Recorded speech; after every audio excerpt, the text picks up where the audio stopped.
Global warming ప్రభావం చివరకు పవిత్ర క్షేత్రం అమర్నాథ్ గుహపై కూడా పడింది. యాత్ర ప్రారంభమైన 5 రోజులకే మంచు శివలింగం కరిగిపోవడం భక్తులను తీవ్ర నిరాశకు గురిచేస్తోంది. తగినంత మంచు ఏర్పడకపోవడం పెరిగిన ఉష్ణోగ్రతలు కారణమని అంచనా వేస్తున్నారు. ఈసారి మంచులింగం త్వరగా కరిగిపోయినా ఈ పవిత్ర స్థలం పట్ల భక్తులకు ఉన్న అపారమైన విశ్వాసం, భక్తి ఏమాత్రం తగ్గలేదు. యాత్ర ప్రారంభమైన తొలి రోజు నుంచే భక్తుల రద్దీ ఊహించని స్థాయిలో పెరిగింది. అమర్నాథ్ యాత్ర మార్గాలైన పహల్గాం, బాల్తాల్ ప్రాంతాలు బంబం బోలే నినాదాలతో మార్మోగుతున్నాయి.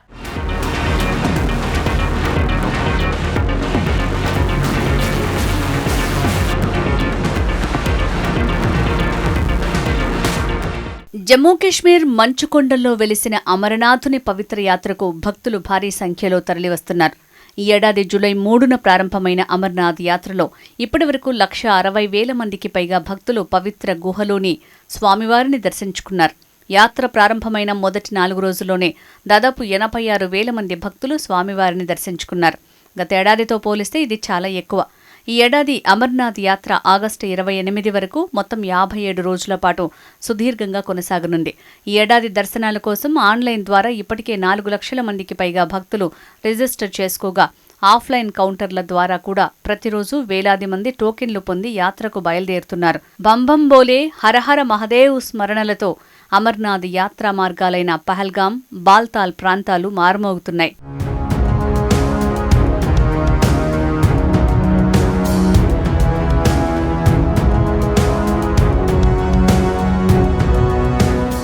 కాగా అమర్నాథ్ యాత్ర ప్రారంభమైన తొలి రోజుల్లోనే భక్తులకు తీవ్ర నిరాశ ఎదురైంది. పవిత్ర అమర్నాథ్ గుహలో ప్రకృతి సిద్ధంగా ఏర్పడే మంచు శివలింగం కేవలం 5 రోజుల్లోనే పూర్తిగా కరిగిపోయింది. వాతావరణంలో వస్తున్న మార్పుల కారణంగానే ఈ పరిస్థితి తలెత్తిందని అధికారులు చెప్తున్నారు. హిమగిరుల్లో నిరంతరం పెరుగుతున్న ఉష్ణోగ్రతల ప్రభావం ఈసారి అమర్నాథ్ మంచులింగంపై తీవ్రంగా పడిందని అంచనా వేస్తున్నారు. దీనికి తోడు యాత్ర ప్రారంభమైన తొలి రోజు నుంచే భక్తుల రద్దీ ఊహించని స్థాయిలో పెరగటం, వారి నుంచి వెలువడే వేడి కారణంగా మంచులింగం చాలా త్వరగా కరిగిపోయిందని నిపుణులు భావిస్తున్నారు. గతంలో 2018, 2020, 2022 సంవత్సరాల్లోనూ మంచులింగం త్వరగా కరిగినప్పటికీ ఈసారి కేవలం 5 రోజుల్లోనే కరిగిపోవటం పర్యావరణ విపత్తుకు అద్దం పడుతోంది.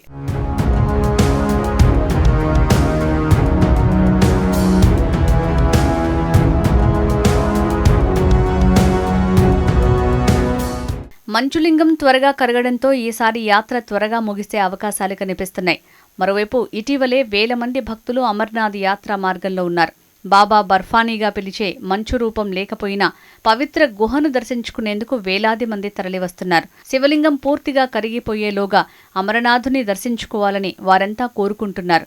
గుహ లోపలికి వెళ్లే నీరు గడ్డకట్టే పరిస్థితులు లేకపోవడంతో మంచులింగం స్థానంలో ప్రస్తుతం త్రిశూల వేదిక మాత్రమే ఉంది. మంచులింగం కరిగిపోయినప్పటికీ ఆ పవిత్ర స్థలం పట్ల భక్తులకు ఉన్న అపారమైన విశ్వాసాలు ఏమాత్రం తగ్గలేదు. మంచులింగం కరిగిపోయిన నేపథ్యంలో యాత్రికులకు వాతావరణ పరిస్థితులపై ముందస్తు సమాచారం అందిస్తూ అమర్నాథ్ ష్రైన్ బోర్డు భద్రతా దళాలు బేస్ క్యాంపుల వద్ద కట్టుదిట్టమైన ఏర్పాట్లు చేస్తున్నాయి.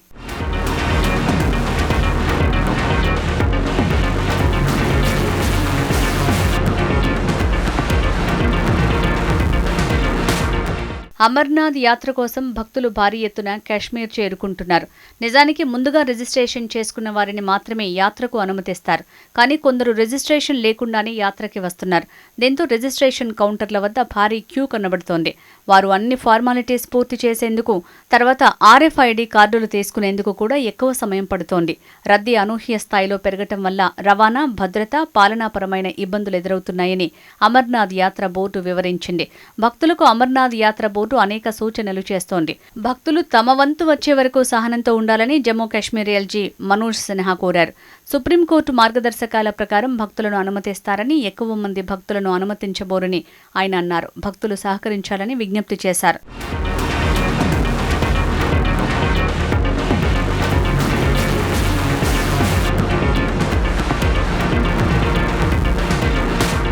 శ్రీనగర్కు ఈశాన్యంగా సుమారు 145 కిలోమీటర్ల దూరంలో దాదాపు 4,000 మీటర్ల ఎత్తులో అమర్నాథ్ గుహ ఉంది. సముద్ర మట్టానికి 3,880 మీటర్ల ఎత్తున ఉన్న ఈ గుహల్లో శివలింగం 12 అడుగుల ఎత్తు వరకు సహజ సిద్ధంగా ఏర్పడుతుంటుంది. ఇక్కడ శివలింగం ఏటా సహజంగా ఎలా ఏర్పడుతుందనే ఆసక్తి సహజం. కోట్లాది మంది భక్తులకు అది పరమశివుడి దివ్య స్వరూపం. అమర్నాథ్ గుహ పరమశివుడు పార్వతీదేవికి సృష్టి రహస్యం, అమరత్వ రహస్యాన్ని వివరించాడని హిందూ పురాణాలు చెప్తున్నాయి. ఈ విశ్వాసమే దీన్ని అత్యంత పవిత్ర పుణ్యక్షేత్రంగా నిలబెట్టింది. అయితే శాస్త్రం ఈ మంచు శివలింగం ఎలా ఏర్పడుతుందో మాత్రం వివరిస్తుందని, దాని ఆధ్యాత్మిక ప్రాముఖ్యతను ఏమాత్రం తగ్గించదని పరిశోధనలు స్పష్టం చేస్తున్నాయి. అమర్నాథ్లో ప్రకృతి, విశ్వాసం కలిసే అద్భుత దృశ్యం ఇదేనని పేర్కొంటున్నారు. శాస్త్రవేత్తలు ఈ ఆధ్యాత్మిక అద్భుతం వెనుక ఆసక్తికరమైన భౌగోళిక ప్రక్రియ ఉందని చెప్తున్నారు.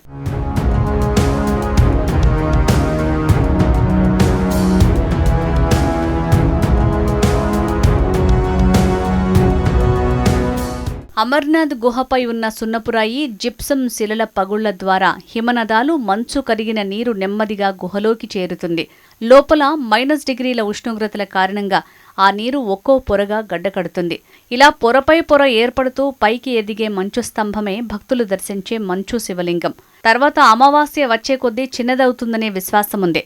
హిమాలయాల్లో హిమానీ నదాలు, సహజంగా ఏర్పడే మంచుకొండలు గ్లోబల్ వార్మింగ్ కారణంగా తీవ్రంగా ప్రభావితమవుతున్నాయని ఎప్పటినుంచో పర్యావరణవేత్తలు హెచ్చరిస్తున్నారు. వేడి వాతావరణం, మారుతున్న గాలుల సరళి, గుహల్లోని వాతావరణ మార్పుల వంటివి మంచు త్వరగా కరగడానికి కారణమవుతున్నాయి.